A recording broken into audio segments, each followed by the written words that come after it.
Hey, what's up everybody? I wanted to make a quick YouTube video to show you my snowboard pack out, just in case you're planning a trip to the mountains to go skiing or snowboarding. This is what I take with me every single time, whether it's for a 1 or 2 day trip. Alright, so I'm going to go ahead and share this with you. First of all, this is going to be just basic. I'm not going to go into everything that I take, like all extra stuff, but I'm just going to show the basic stuff. Hopefully you can take something away from this video and help yourself be a little better prepared when you get to your snowboard winter wonderland destination. So first of all, let me start with my snowboard bag. What I have here is a snowboard bag that has pockets on the outside, so that way you can put your boots in separate from your snowboard after you finish snowboarding and you change out and you get ready to hop in your car and go back home. It's kind of important to be able to stick your boots in these little pockets that are separate, because the boots are so wet and a lot of times there's a lot of snow and dirt dripping off your boots. So let me go ahead and zip this up so I can open the snowboard bag and show you what's inside. Inside I have my snowboard, and what I usually do is I take all these items, and all these items I kind of lace throughout the snowboard bag, and I close it up, and I have a nice streamlined package to take everything with me. So let me jump to the boots. The boots you have to have, they strap into these bindings here. Alright, you can get a nice pair of boots for about maybe 200 bucks. You can get them a little cheaper than that if you want to go with some that don't have the little system that kind of dials up and tightens things down for you. If you just want to tie your own string. I'm lazy, so I got this little dial. Just do this, tightens my boots up, and I'm ready to go a lot quicker.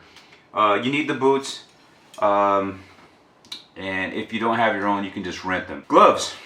I always put my gloves inside my boot so I don't forget. It's probably like one of the last things I put on after I'm all dressed.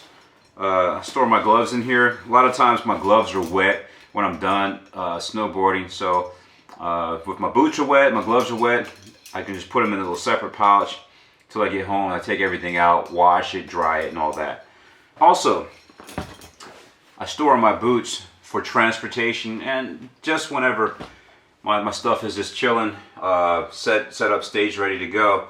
I take my goggles and I put in a nice little protective cover. Unless you have a goggle hard case or something, you won't have to do this, but if you don't and you're like me and you just have the little sleeve that you can put your goggles in, go ahead and stuff them in your boot, because snowboard boots have a pretty stiff side. They're not going to let your goggles get crushed when you're doing some traveling. Even if you're throwing this snowboard bag on a plane, if your goggles are inside of here, you can kind of rest assured that you're not going to get your lens cracked or you're going to damage your goggles. Next, kind of mandatory depending on where you're going. This is a neck gaiter. You pull this over your head, alright, and you drop it down and cover your face with it. Alright, so you can keep some of the cold air out of your lungs when you're breathing hard or just making lots of moves. You want to kind of cover your face up a little bit so you're not getting so much sun on your face and getting wind burn and stuff like that. This is also a head, what do you call this thing? Baklava? Just like a head cap. You put this on and it kind of it's like almost like a ski mask with a big open hole, a ninja hood, you know what I mean? You get this right here and it keeps you nice and warm. It covers over your neck, covers over your ears. Alright, this is kind of, it's not mandatory, but if you're going in really cold environments, make sure you have one of these. I bring my socks. I have special, not so special, but I have like thick snowboard socks, and I always throw my little belt in here for my pants. Alright, these snowboard socks help keep you warm and give you some cushion, because you're going to be on your heels and your toes a lot, and you want some nice good cushion to keep your feet from getting so worked and sore by the end of the day. Next thing what we have here, I have my base layers, base layer pants, base layer shirt, and then I have another shirt that I always throw on over top so I can have two layers of shirts. That way, in case I get hot, I can take one off. But yeah, 1-2 layers on top plus a jacket. Sometimes a vest will keep you plenty warm. So just make sure you have some base layers. Base layer to go underneath your pants and your jacket. Pants and jacket. Snowboard pants and jacket are usually water resistant. Make sure you have some water resistant snowboard pants at least, because if you're new, you're going to spend a lot of time sitting on your butt, falling on your butt, and it's kind of important if you're sitting on your butt and you're trying to learn how to snowboard that you're comfortable, because I've seen people snowboard in jeans and their whole butt is soaked. You're gonna have a horrible, miserable time if your butt is soggy while you're trying to figure out how to snowboard. And sometimes you have to sit on the run or on the side of the run. Please don't sit in the middle of the run. Sit on the side of the run waiting for a friend, texting somebody, or just trying to check the map to see which direction you're going to go. Sometimes you end up sitting on your butt, so just wear some nice water resistant pants that are designed for snowboarding or skiing. These will help you stay dry. I highly recommend a helmet, a snowboard helmet, for beginners and even like if you're advanced, because the more advanced you get, the faster you start going, the more confidence you get, and it always happens. Even someone that's really good can take a hard spill. So a nice little helmet will help protect your head, especially the back of your dome. If you're catching a heel edge as you're sliding down the mountain, it's highly likely that you'll hit the back of your head if you don't catch yourself with your hands and your elbows. Throw some little GoPro mounts up there just in case you want to get some cool footage of you sliding along the mountain. And then let me jump over here to some accessories that are kind of optional. Take a little snowboard lock. You might not care so much if you're renting gear, but if you have a nice board, you get one of these. Yeah, it's thin, it can be cut or whatever, but if you throw a little lock on there and make a little resistance, you can wrap this around your snowboard when you go inside to eat or something. That way you can make sure your stuff is still there when you come back. Get you a D-ring, put these on your, here you go, get you a D-ring, put these on your pants so you can kind of hook your gloves to your pants. There's so many gloves laying around on the mountain that people lose just because they stick them in their pockets and they start walking along. So get you a D-ring, hook these on one of your belt loops, and put your gloves on there.